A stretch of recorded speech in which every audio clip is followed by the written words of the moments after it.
today I'm going to be doing a tutorial on cross-modulation feedback. Yeah,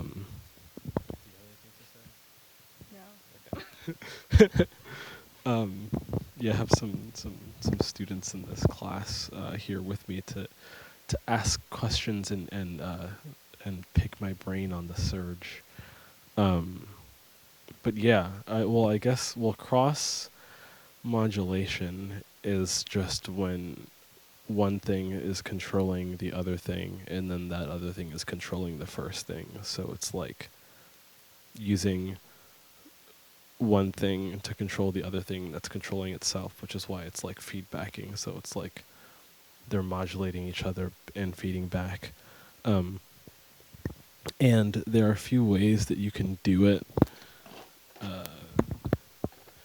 I'm going to be using the new timbral oscillator over here, and then I'm going to be using one of the dual slope generators. And the first thing that I'm going to do is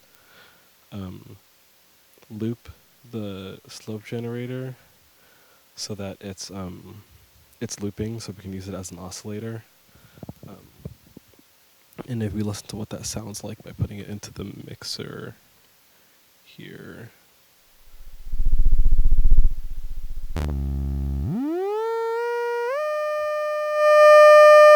You can hear it oscillating, and you can change the shape by changing the rise and fall time. And I can plug that into the oscilloscope so you can see it. So now on the oscilloscope, you can see that there is a... I'm going to make this slower so that you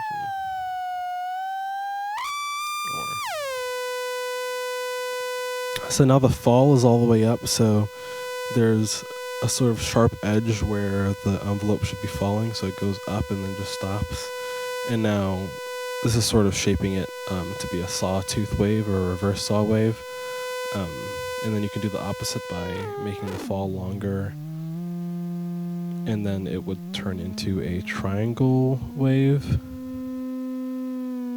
can focus it.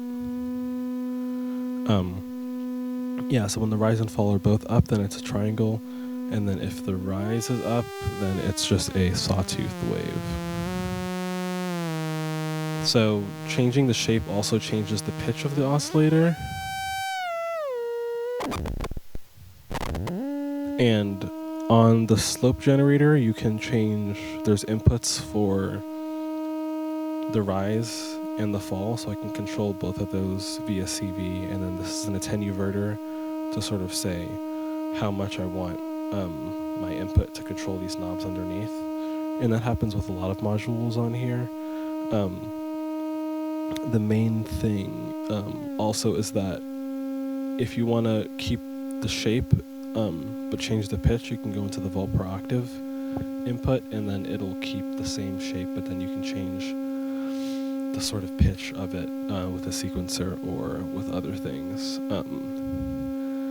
And well, these change the pitch because it's changing the timing of the waveform. So like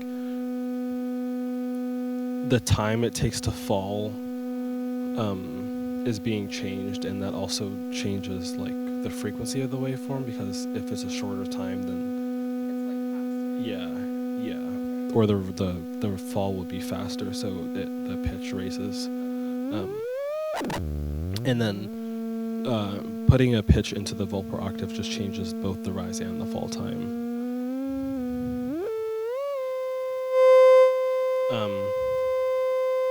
And then I can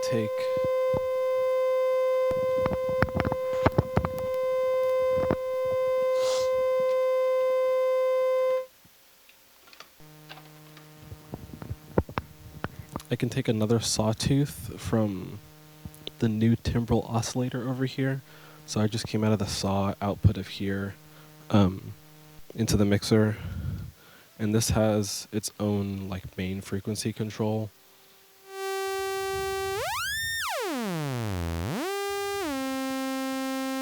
if we look at that on the scope.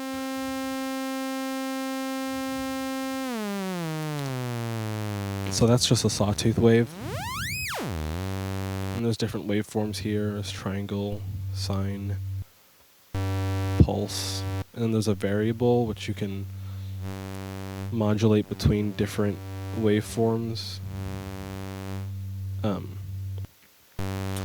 then so now we have our two oscillators that are happening at different pitches, going to two separate channels on the mixer.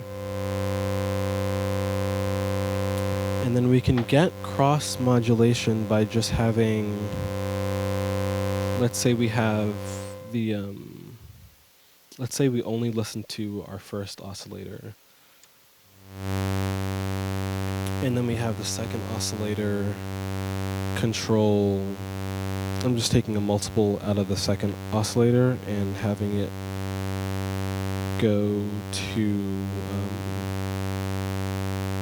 like the pitch. Like this input is for modulating the pitch of the first oscillator. So if I go in there and then I start to open it up. So this is called, this is not, they're not crossing back, but this is called frequency modulation, which is when one audio rate oscillator that's oscillating very fast is modulating the frequency of another oscillator. And you can sort of get really glassy tones with like sine and triangle.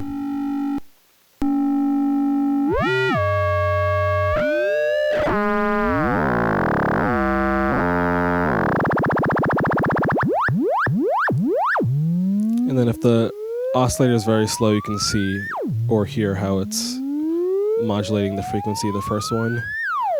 And you can see how you can like very clearly see how the shape is changing the pitch of the first one.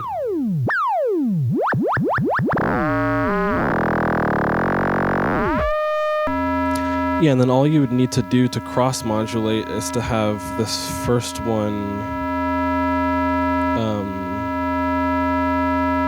something from this first one also control the frequency of this bottom one here. Then we can put that into the rise or the fall or the volt per octave. So let's say I put into fall. And then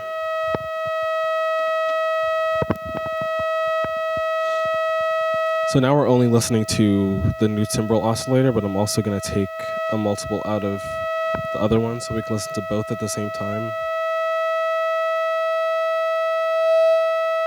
And now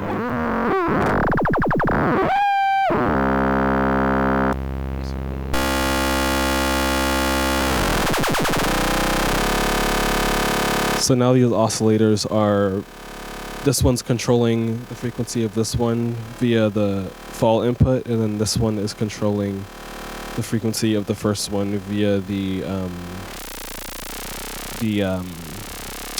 pitch input or voltage controlled frequency VCF input. So now these are modulating each other, and I guess this would be an example of like cross modulation feedback, and you can see the waveform there.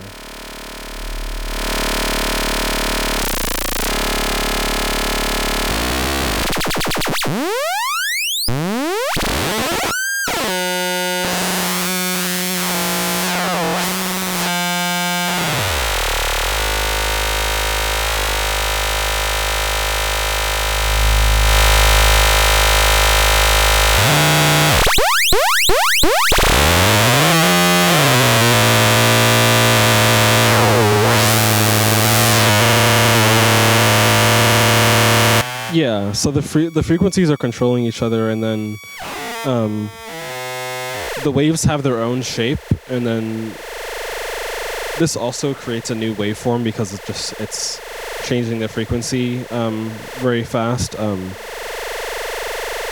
So sometimes you get either like stretched out or like close together waveforms in between, but they relatively keep a certain pitch. Oh, now it's going Yeah, and so I have the first oscillator really slow, and then the second oscillator at audio rate, and then you get like zappy sounds that way.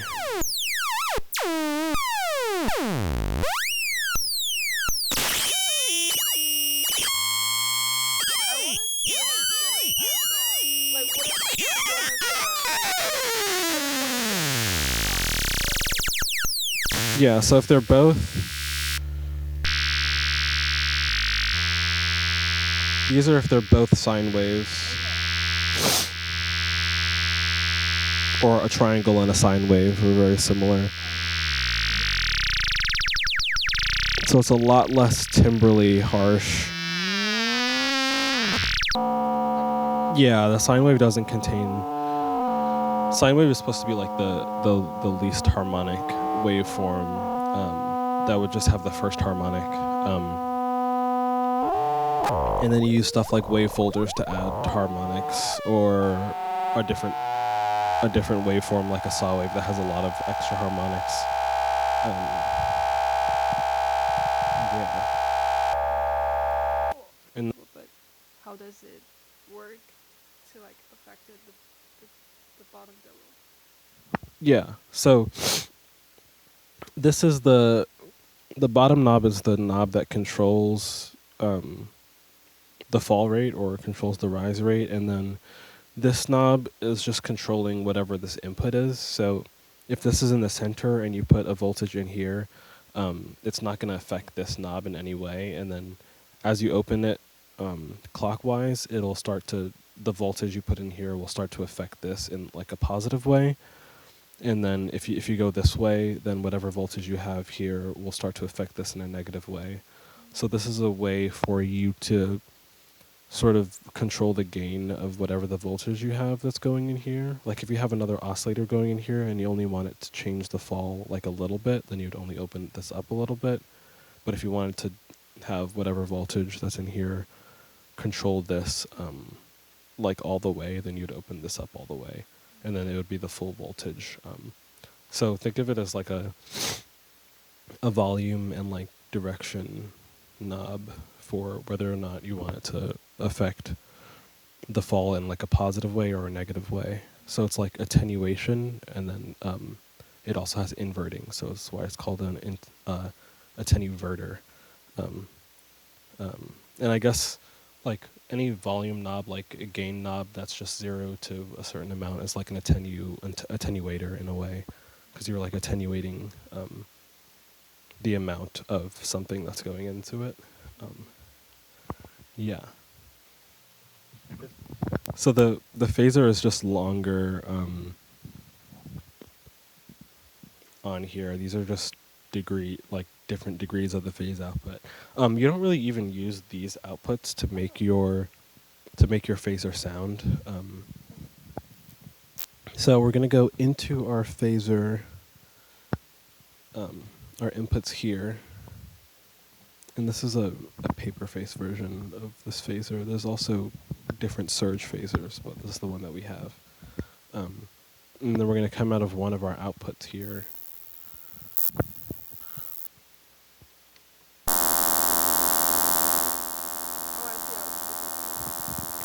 Oh. I was coming out of Oh. Yeah. Well, you could also come out of these, but these are just... So, well, something you can hear right now, when you change the phase of an audio signal, it's making it either... If you're doing it dynamically, it'll make it like either really fast or like it'll speed it up or slow it down, sort of like on nudging on like DJ decks if you're like trying to make a song faster or slower, because it's changing the phase either forward or backward. So if I take one of these outputs and then I change the phase down here, or I change it here, you can sort of hear it getting...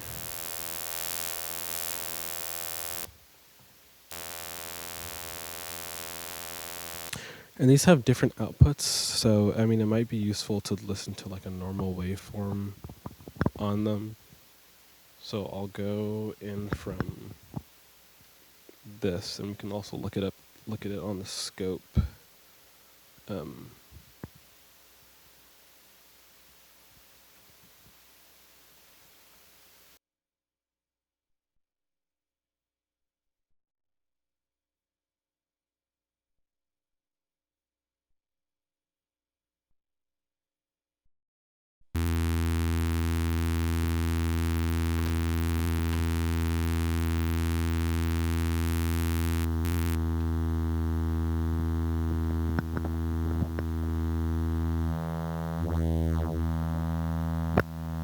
So this main output out of the phaser is a mix of our original signal and all three of these different phases from it. And then this is scanning through sort of the different phases. So you can see where we get sort of cancellation. And if I put in the original signal to the oscilloscope on a different channel. So our blue trace, or is that purple? Is that blue? So our blue trace is the original signal, and then our green trace is the sort of phase shifted signal. And you can see how it changes the waveform, where it cancels out different ones. And now this signal is inverted, so. And then you can modulate this phase with like an LFO or a low frequency thing to make it sort of that classic phaser sound. Yeah. So I'm just making a low frequency oscillator, and then I'm gonna go into the CV input, which is this one over here, and then open that up.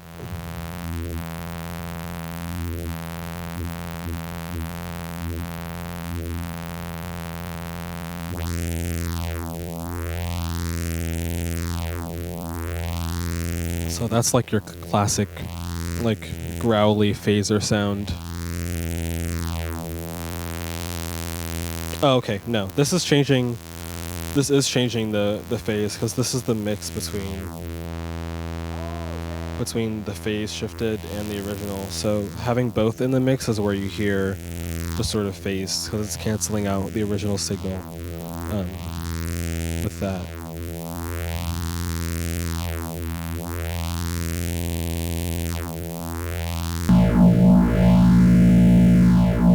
Yeah. Sick phaser sounds.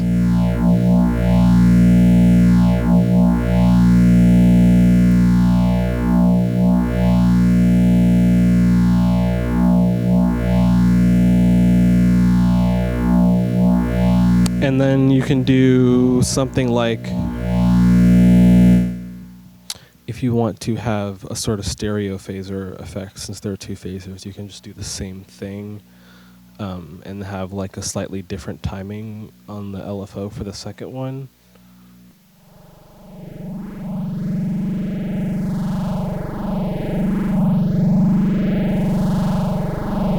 So now if you're listening in stereo, that should be like a wide stereo effect.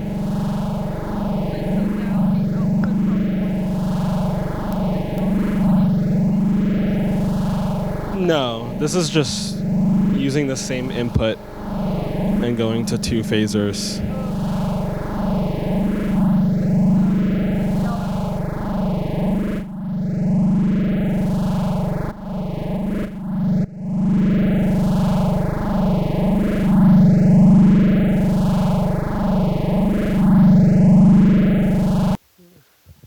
So wave multipliers change the waveform by multiplying the. Did I do it? I think I did a video wave multiplier, right, on my channel. Okay.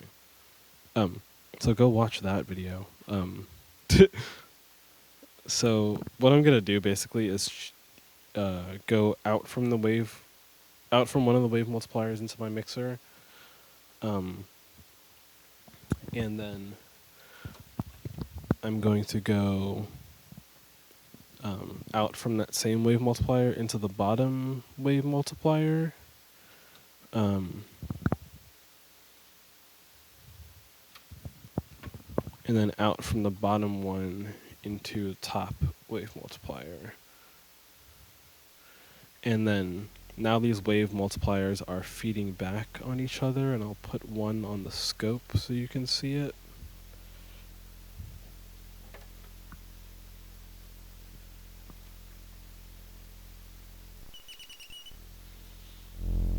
But this just makes crazy sounds, so.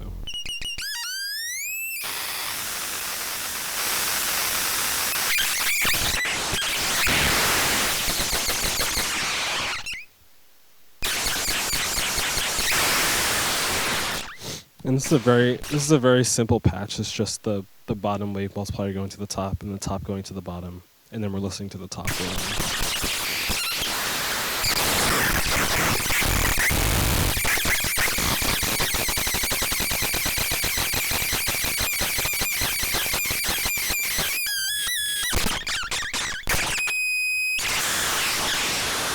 And then you can like introduce an oscillator into one of the other inputs.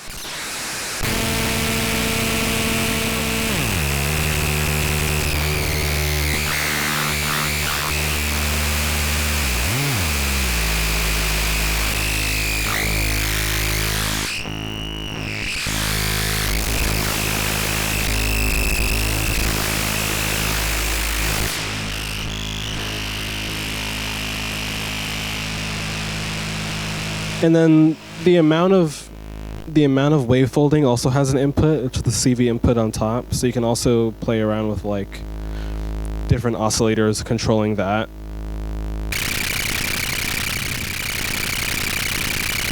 So now I'm just using one of the slope generators from below. Let me just zoom out.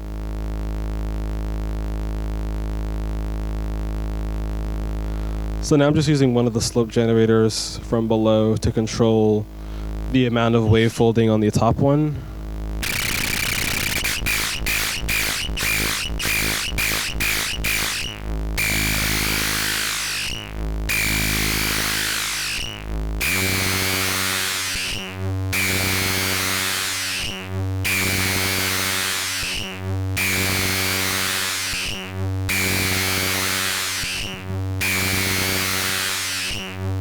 And I can have this bottom one control the other one.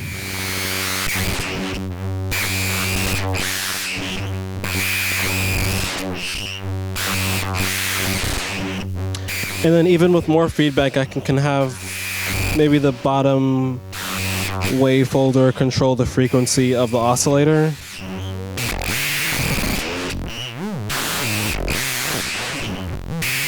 Crazy shit that way.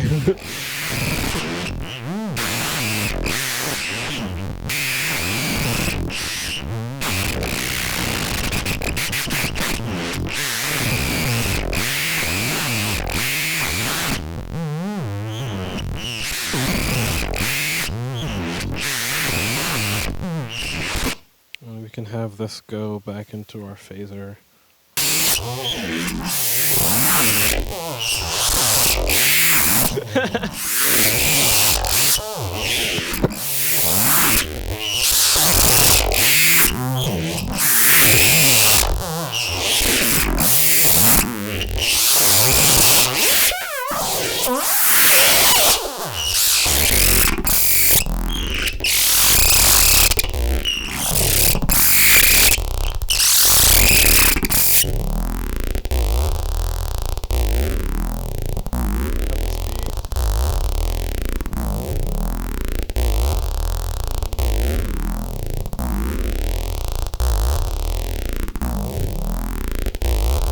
And then what I sort of do to get more control on patches sometimes is go... So that CV that was controlling the wave multiplier, instead of going directly in there, I'm going to go into the CV Proccesor, which will let me sort of say I don't want it to control the whole range of this knob.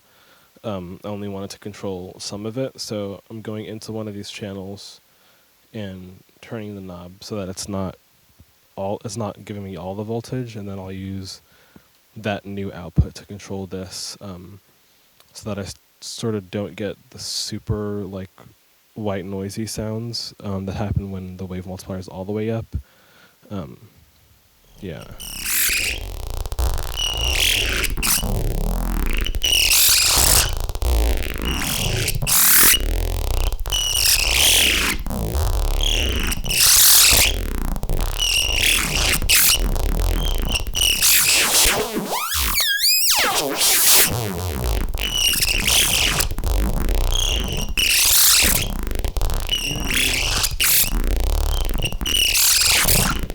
And then I can even use one of those to control the frequency of this phaser.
Yeah, that's that.